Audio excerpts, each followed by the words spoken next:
it the old way a little bit better, don't we? And we'll be back. We'll be back to that soon, I think. I really believe it. And we were received by thousands and thousands of people coming in, and they came in from all over, and all the way from the airport to here. It was really something special, so it was really great. Sit down, let's have a little fun, and we'll talk, and then we'll talk about the business and the great job that you're doing, and we really appreciate you being here. Thank you very much. I'm honored. In the heart of the Lehigh Valley. Now, just so you know, I have a brother who was a great brother, passed away a long time ago, Fred, and he went to Lehigh University. I've been up here many times, actually, and I gave a commencement address years ago at Lehigh University. It's a great school, but whenever I think of this area, I think about my brother. But I really am honored to be with the extraordinary workers of Allentown, Pennsylvania. Every day you prove that American workers are truly the best in the world, and that's what they are. And we're showing that now. We're starting to make more and more product in the United States. I was with some of your representatives, associates they call themselves. I don't know. I assume if they're associates, you're all making the same money. I hope so. They call themselves associates. Sounds nice, right? More and more I see that. But it's good, and they're good, and they're doing a great job, frankly. But they're talking about so much of the product now is made in the USA, whereas in the past it wasn't. It wasn't. But they were talking about 90%, 80 to 90% is made of what you distribute is now made in the USA, and that's taken a long while for us to get it. I started that right from the beginning. It's probably one of the major reasons that I'm here. It's called America First. We want America first. We love the world. We want America first. Today we're announcing a groundbreaking initiative to replenish and modernize our strategic national stockpile. The cupboards were bare. You've heard me say it a lot. When we came into this administration, those cupboards were bare. I've come to this major medical supply distribution hub because the workers here at Owens and Minor have a critical role in this national effort, and it's a critical role that you fulfilled incredibly well, or I wouldn't be here. I would have found someplace else. And thank you for those beautiful hats. I appreciate it. Thank you. Thank you very much. From the moment this terrible virus reached our shores, each of you has worked relentlessly to get the vital supplies to our healthcare warriors. And they are warriors, aren't they, when you see them going into those hospitals and they're putting the stuff that you deliver, but they're wrapping themselves and the doors are opening and they're going through the doors and they're not even ready to go through those doors. They probably shouldn't. But they can't get there fast enough, and they're running into death just like soldiers run into bullets, in a true sense. I see that with the doctors and the nurses and so many of the people that go into those hospitals. It's incredible to see. It's a beautiful thing to see, but I really call them warriors. We're all warriors. Everyone in our country is a warrior. We have to be, because of what happened. And it should have never happened. It should have been stopped at the source. But each of you has worked relentlessly to get those supplies to our healthcare warriors and all across the hospitals, and specifically for this plant in New York, New Jersey, and Pennsylvania. As you know, the pandemic has inflicted profound hardship, especially in the areas that you serve. Within one heartbeat, America grieves for every life and every family, all of those that have been lost, and all over the world. 186 as of this morning, 186 countries. What a horrible shame.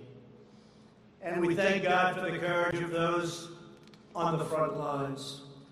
And you make it possible for them. Just as the men and women of Allentown have done in every generation, I know it well. The workers at this facility have answered the call in America's hour of need. Many of you are working long before dawn, get up and you go to work, and long after midnight. I know your hours. I was talking to your people and your representatives. They say, you wouldn't even, I'm saying one of the hours, they said, you won't even believe it. I said, but I work those hours too. We all work. We're all working hard. You're driving forklifts, staging pallets, packing, picking, loading, and shipping all sorts of things all over these primarily 3 states. Since February, you have deployed an amazing 1.75 million N95 respirators, and you make them now yourselves. 3.4 million gowns, 80 million gloves, and much more. And on behalf of our nation, I want to thank you because you're making America proud. We really do. We thank you very much. Thank you all. Thank you.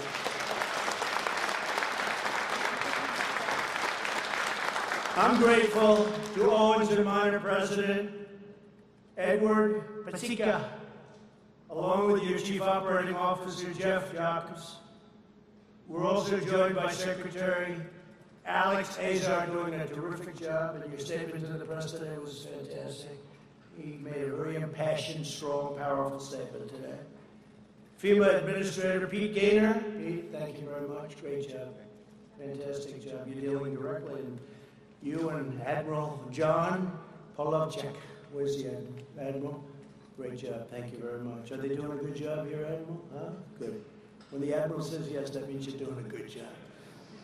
And the CEO of the U.S. International Development Finance Corporation, Adam Bowler. Thank you, Adam. Fantastic. Every incredible worker here today is part of the greatest mobilization of American society since World War II.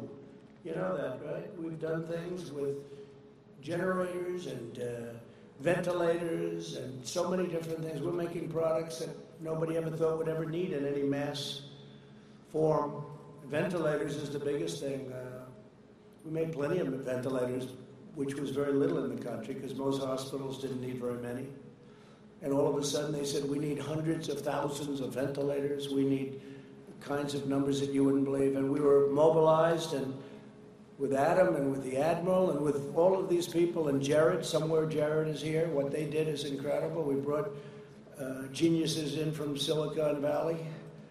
And all of a sudden, within a short period of time, we had 11 plants up making ventilators. And you wouldn't believe what it is. And now we have so many, every state has more than they need. We filled up our stockpile. We have over 10,000 now. And we filled it up. We're ready to go in case anything happens, but I don't think anything will happen where you're going to need any more. And we're now helping other countries with ventilators because nobody can make, you can't make them. They're very tough to make, very expensive. I say it's tougher than making a car. And we make the best ventilator, too. So they've done a fantastic job. And 2 months ago, you couldn't get a ventilator. We were left virtually none. Over the past few months, the federal government has partnered with Owens Minor and other distributors to launch the very successful and historic Project Air Bridge, which is really being thought of and spoken of in glowing terms. Nearly 150 flights have brought 95 million masks, 16 million gowns, and 921 million gloves to America. Can you believe that? 921 million gloves. It's not even conceivable. Guided by our team, workers like you distributed over 1 billion pieces of protective gear to places in need. A truly remarkable accomplishment. After meeting the immediate demand, we'll be transforming and transitioning from Project Air Bridge to Sea Lift, where we're using big ships, giant ships. It's less expensive, and they can carry a lot more. And we don't need the speed anymore because we're very stocked up. Now, as our country begins a safe and gradual reopening, we're launching a monumental effort to replenish and rebuild the strategic national stockpile. And we also did that, by the way, with fuel. When oil went down, we replenished our strategic national reserve. And we got it for a great price. Would you believe what went on with fuel? But now it's starting to go back, and we're saving our energy industry, because people didn't need too much gasoline when there were no cars on the road. And I said to the governors, I said, there are no cars on the road. This is a good time to fix your highways. Fix your highways now. Some did, and some didn't, right? They didn't. They were worried that two people working 35 feet away from each other or driving a tractor or whatever they might be doing, they'll catch the virus. But the ones that did were really helped, because you went from being these massive traffic jams to having no traffic. And I can tell you, Florida was a state. Great governor. And Ron was he told me, he said, I'm doing it. I said, that's a good thing. Not everybody did. Ron DeSantis, for governor of Florida. But some did, and they've saved tremendous amounts of money. And in rush hour, they're building, and they hardly had to close a lane. So, you know, there are a lot of good things you can do, but some people decided not to do that. Under the previous administration, the stockpile was depleted and never fully refilled. Most of the N95 masks were distributed during the N1H1. Now, you know who says that, right? N1H1. Who says that? Sleepy Joe Biden. Remember? He said the N1H1. I said, isn't it the other way around? They said, yes, sir. But he said it, so it doesn't make any difference. But during the H1N1, and that's the swine flu, and it was a pandemic in '09 that was not well handled at all. Got very poor marks. Never again will another president inherit empty shelves or expired products, at least, hopefully in 5 years you're talking about. Maybe 9 years, maybe 13 years. But you'll never have to deal with empty shelves, and you'll never have to deal with the depleted military. The military that we took over was depleted and in horrible shape. We've now spent $1.5 trillion rebuilding our military. We have the strongest military we've ever had, by far. And this is a good time to have it, too. And all of the product was built in the USA. But I'm determined that America will be fully prepared for any of the future outbreaks, of which we hope there's going to be none. Who would have thought? 1917, it could have been up to 100 million people were killed. That was the Spanish flu. 1917, who would have thought this was going to happen? That's over 100 years ago. Our effort begins by dramatically increasing our reserves. Instead of 1 to 3 weeks worth of supplies, which we had less than that, the U.S. government will now stockpile 3 whole months, much of it made in the USA. My administration has already awarded contracts for approximately 200,000 ventilators, which we're building ourselves. And now that we're restocking, all of those great things are happening with ventilators. My administration has also ordered 800 million N95 respirators and face masks. Face masks also we're making here. Last week I was at Honeywell, great company, high-tech company, and they're making masks. And they're making face masks. They're making a lot of different things that 3 months ago they never even thought about. They've geared up. It's incredible what some of the companies have been able to do. You've seen that, what Honeywell has done, an incredible job they've done. But many of them are manufactured by Owens and Minor. Many of the things that we're doing and delivering happily to places that were not able to get it, done by Owens and Minor. Thanks to a major investment in Del Rio, Texas, your company plans to produce an astounding 20 million N95 masks per month. That's more than you do here. I don't know. Are you going to take that? I don't think so. That won't last long, right? But think of that, 20 million N95 masks per month, and that's going to be very shortly. Next, my administration is taking action to modernize the stockpiles during this crisis. Admiral Polovchek and his team built a cutting-edge system that allows the federal government to integrate seamlessly with our nation's largest distributors to procure, produce, and deliver astonishing quantities of supplies where they're needed the most. We have an incredible system. Hope we're not going to need it, but it's there, right? Well, it's there. It's there like nobody would even believe. And the press doesn't ever talk about it. They don't want to talk about it. There they are right there. They don't want to talk about it. They are a disaster. But that's okay. The people understand, and that's all that really matters when you get right down to it. Going forward, we'll build on the system to create a stockpile that is not only the best resourced in the world, but also evolves to meet all of the new threats that can happen, things that you're not even thinking about right now. We'll continue to partner with American industry and distributors like you to help manage and rotate our vastly expanded inventory. The final step in rebuilding the stockpile is to bring critical manufacturing permanently back to America. Wouldn't that be nice, right? We're doing it, and we've been doing it. My goal is to produce everything America needs for ourselves and then export to the world, and that includes medicines. It's very important. Too reliant on other countries. And I've been saying that for a long time, long before I became elected president, right? He knows, he's been hearing it.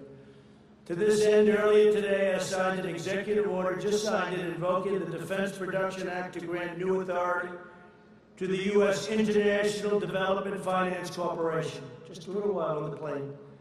This federal agency normally invests in economic development projects in other countries. I said, how about investing in our country? We invest in other countries.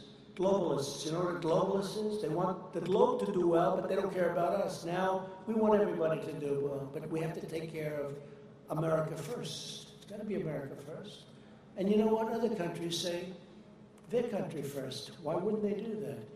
But we didn't do that. We had a bunch of globalists. They didn't know what the hell they were doing. But under my order, it will now also invest in our country, helping to bring vital factories, pharmaceutical producers, and most importantly, jobs back home where they belong. Now, we had the greatest economy in the world. We had the best job numbers we've ever had. We had almost 160 million people working. We were never even close to that. The best unemployment numbers we've ever had. African American, Asian American, Hispanic American had the best job numbers in history, in the history of our country.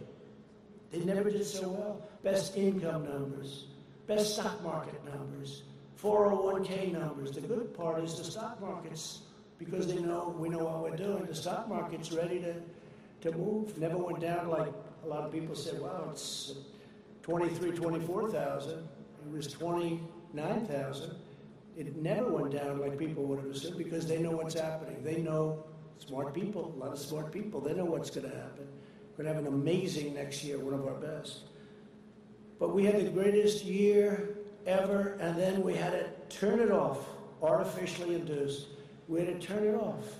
And if we didn't do that, we would have lost 2 million people instead of, whether it's 95,000, 100,000, one is too many, but we would have lost 2 million people, maybe more than that, maybe somewhat less. But think of it, even if it was a little less, multiply what we have by 20.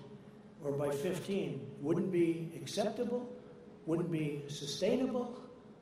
People would have said, what's going on over here? Multiply as bad as you've seen it. And you know, you can say what you want about the flu, but I've never lost anybody to the flu that I knew. I mean, I've had people, friends, they have the flu, they're sick, they don't feel good. And you call up, how you doing? You know, 3 days, 2 days, a week later, they're fine. Nobody ever said they died.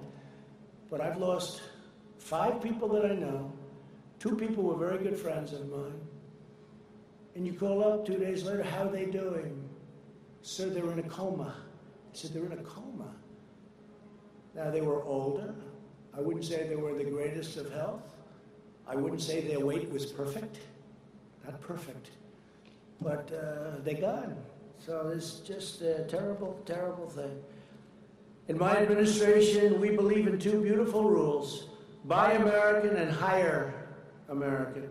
This afternoon, I also have great news on testing. You know, we've been doing testing at a level that nobody's ever done it before. We cannot get the press to write about it or write fairly about it. And nobody has ever done it. We've done double what anyone else. If you add up all of the countries in the world, we've done more testing than all of the countries in the world added up together. Nobody's ever done anything like that. And we have the best tests. We have tested 2 months ago, didn't even exist. Our great companies came up with things, Abbott Laboratories and so many others. They came up with things that Roche, they came up with things that nobody even believes. So we have the best testing in the world. It could be the testing's frankly overrated. Maybe it is overrated. But whatever they start yelling, we want more, we want more. You know, they always say, we want more, because they don't want to give you credit. Then we do more, and they say, we want more. But we have the greatest testing in the world. But what we want is we want to get rid of this thing. That's what we want. We want to get rid of this thing. This afternoon, I also have great news on that testing. America has now conducted its 10 millionth test. That's as of yesterday afternoon. 10 million tests we gave. 10 million. And CBS has just committed to establish up to 1,000 new coronavirus testing sites by the end of this month. And the 10 millionth will go up very, very rapidly. And don't forget, we have more cases than anybody in the world. But why? Because we do more testing. When you test, you have a case. When you test, you find something is wrong with people. If we didn't do any testing, we would have very few cases. They don't want to write that. It's common sense. So we test much more, many, many times. South Korea, you hear about? I spoke with the president of South Korea, spoke with many different presidents, prime ministers.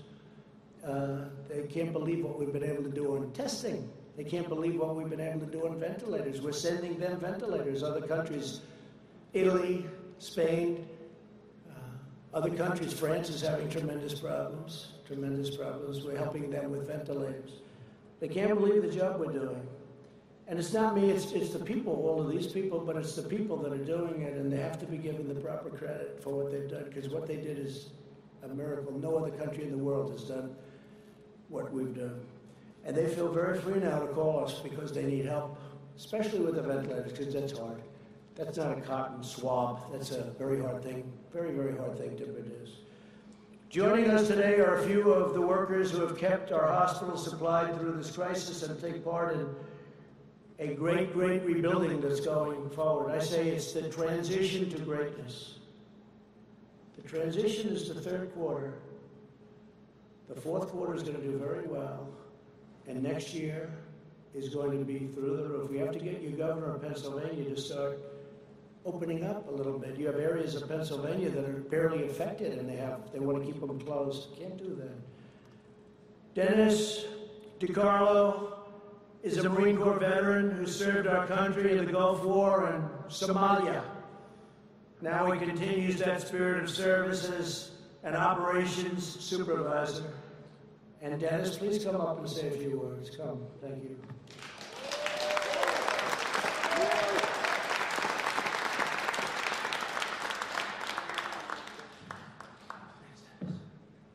Thank you, Mr. President. I want to first start by saying thank you to all my teammates out there. We've had a lot of blood, sweat, and tears, and I want to say thank you to you guys. You guys are wonderful. I know we're in a crisis situation with our country, and people have asked me how it's changed. For us, it's almost with little modifications. It's day-to-day business for us as dealing with the medical supplies. But I feel the one emphasis is on the seriousness. And whenever you're dealing with the medical field, it's a serious thing, but it's exponentially grown with what we're dealing with now. And if we make a mistake, it's amplified. So, yeah. I think you've done fantastic. They all like you. Do you like him? Hey, Dennis, thank you. Good job. Good man. Give him a hand. Come on. I can see they like you, Dennis. They were told to be very low-key when you walked up. They said, we don't care. We're clapping for Dennis. Thank you. I saw what went on there. Eric Yost is a distribution teammate who's now in his 26th year with Owens Minor.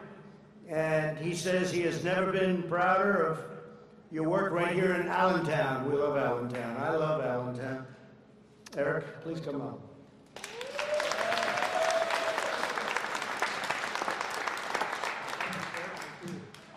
Wow, wait a minute, I'm like short.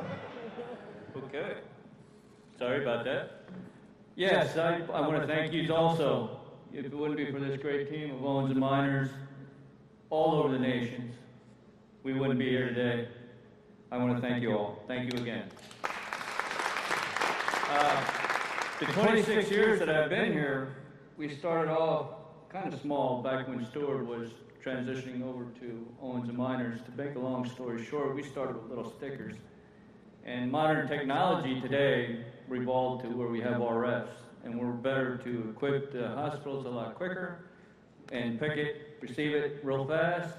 And then when this coronavirus came into place, we had to really react, and we did a great job on that. I mean, think about all the numbers that the president threw out there. I mean, that's a phenomenal job. We brought it into this building.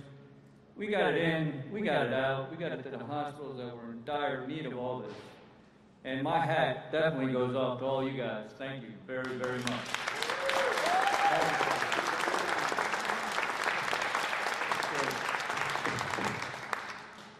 Thank you very much. Carol Tim is a safety and training coordinator who has taken on extra duties during the emergency. Carol, please come on. Thank you, Carol.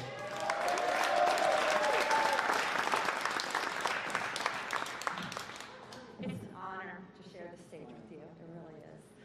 And I think everybody knows I've been so excited about your visit. I'm the safety training coordinator, and my job is to make sure everybody goes home at the end of the day, which is very important to everyone's family. It's important to America because it's important for these people to show up the next day, because these are the unsung heroes that save lives every day, and they do it humbly.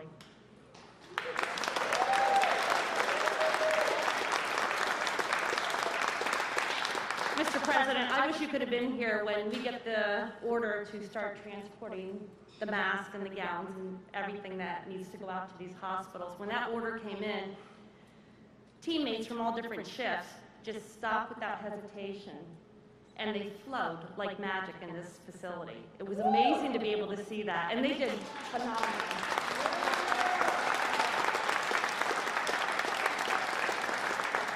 And you mentioned about their hours. They don't stop working until the job's done, because everything they do today saves a life tomorrow. So they're awesome, awesome Americans. So thank you.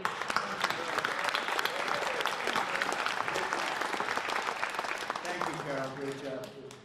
And you're really blessed in this state with some tremendous congressmen who really worked hard, been really incredible teammates. Sean Parnell is going to be fantastic too. I hope that all works out. But he's an outstanding person. But they really work very hard, and I can say that some don't and some do. This state, you have a lot of hard workers, so you're very well represented. But I want to thank you all, because for generations, American greatness was made, forged, and won in places like Bethlehem and Easton. It's the home of Larry Holmes, right? Larry Holmes. Is he still in Easton? Oh, good. Well, say hello. He was some fighter, huh? He used to talk about Easton. That's great. Say hello to Larry. And Allentown, your ancestors in this region are the patriots who mined the coal, loaded the rail cars, and poured the steel that built our biggest cities and raised our tallest towers. I built some of them. This is the places where it starts. In the 20th century, Pennsylvania workers helped put America on top of the world. Now we're reclaiming our heritage as a nation of manufacturers. You saw how good those numbers were, going up, up, up. We're going to have an interruption, but you watch what happens starting in the fourth quarter, probably starting in the third quarter a little bit, transition quarter. We're going to be bigger and better than ever. We've learned a lot. We've also learned not to rely on others so much. Let's do it ourselves, let's build it ourselves, let's make it ourselves. But you're going to be a nation of manufacturers, and Pennsylvania workers will once again, you're going to lead the way. With your help, we will vanquish the virus. We're going to vanquish the plague. I call it the plague, because that's what it is. We'll get our nation back to work, and we will build our glorious future with American hands and American grit and American pride. You have heart. I want to thank you to everyone at Owens and Minor. I want to thank you for this great area of the world. As I told you, I think of Fred, my brother Fred. God bless you, and God bless America. Thank you very much. Thank you.